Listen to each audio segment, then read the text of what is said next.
Bonjour à vous, bienvenue sur ma chaîne. Donc j'ai fait une petite vidéo il y a quelques jours pour vous parler du pouvoir de votre regard. Et dans cette vidéo, je vous ai expliqué que la façon dont vous allez regarder un événement influence la façon dont vous allez vivre cet événement. Et que vous pouvez choisir de voir le positif ou le négatif d'un événement. Aujourd'hui, je voudrais aller un peu plus loin. Et pour ce faire, j'ai envie de vous proposer un petit exercice pour débuter. Donc ce que je vous invite à faire, c'est tout simplement de regarder votre main. Vous allez juste poser votre regard sur votre main et vous allez observer votre main. Vous pouvez regarder toutes les lignes de vos mains, de votre main, chacun de vos doigts. Peut-être penser à tout ce que cette main vous permet de faire, d'accomplir, de réaliser, de concrétiser dans votre vie.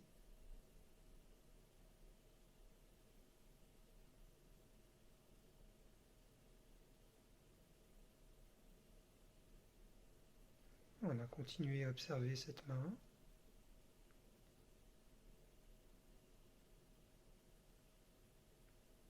Regardez les détails de votre main.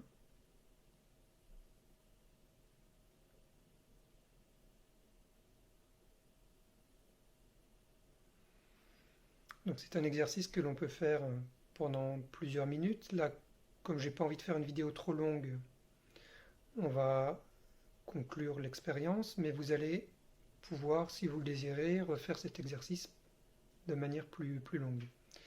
Donc, pour clore l'exercice, je vais vous inviter à fermer vos yeux et à poser votre deuxième main à côté de la première et à observer vos deux mains ensemble. Est-ce que les ressentis sont les mêmes dans vos deux mains? Ou y a-t-il une différence de ressenti?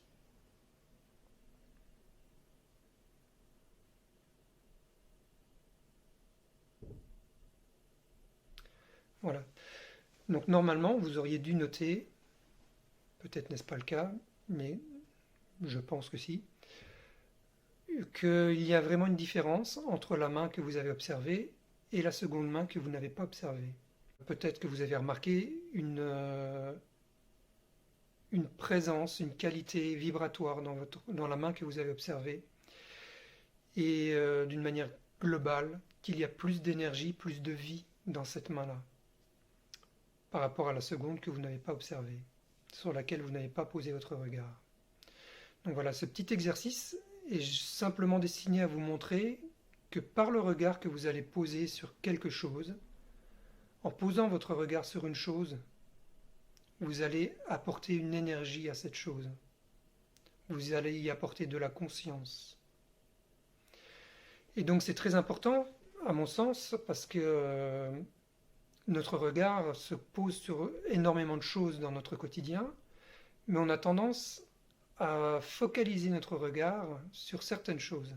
On a souvent tendance à regarder ce qui coince, ce qui nous dérange, ce qui nous fait mal, et faire tourner en boucle les pensées qui s'associent à ce regard.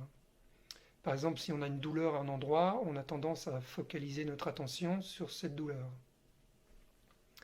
De même, si on observe chez une personne des choses qui vont nous agacer, un comportement, quoi que ce soit, on va avoir tendance à voir essentiellement cette chose chez cette personne. Donc il m'a semblé important de vous montrer qu'en en focalisant votre regard sur cette chose-là, vous l'alimentez en énergie. Pour illustrer cette importance du regard que l'on pose sur les choses mais aussi sur les personnes, j'ai envie de vous parler d'une expérience que j'ai vécue lors d'un stage pendant ma formation de musicothérapeute, où j'ai rencontré un petit enfant autiste auquel je devais faire des séances de musicothérapie accompagné de mon maître de stage, donc musicothérapeute, et de l'infirmière qui était en charge de cet enfant. Donc je me suis présenté devant cet enfant et je lui ai proposé de réaliser différents exercices avec des instruments de musique.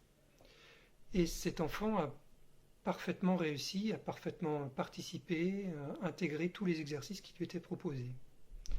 Et cela a grandement surpris l'infirmière et la musicothérapeute, parce qu'elle, depuis plusieurs mois en fait, elle faisait des séances à cet enfant depuis 1 an, et depuis plusieurs mois, elle se posait la question de poursuivre les séances avec lui, de l'intérêt de poursuivre avec lui, parce qu'il ne s'investissait plus dans les séances.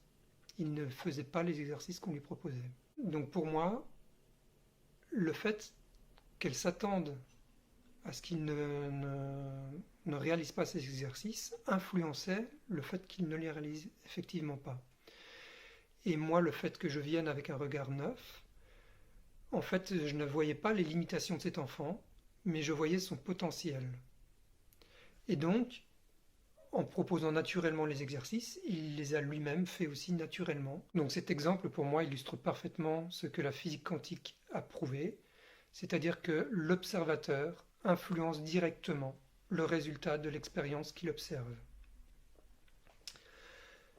Donc voilà, cette petite vidéo était pour vous montrer l'importance de votre regard et surtout le fait que par votre regard, vous allez alimenter, donner une énergie à la chose sur laquelle vous allez porter votre regard.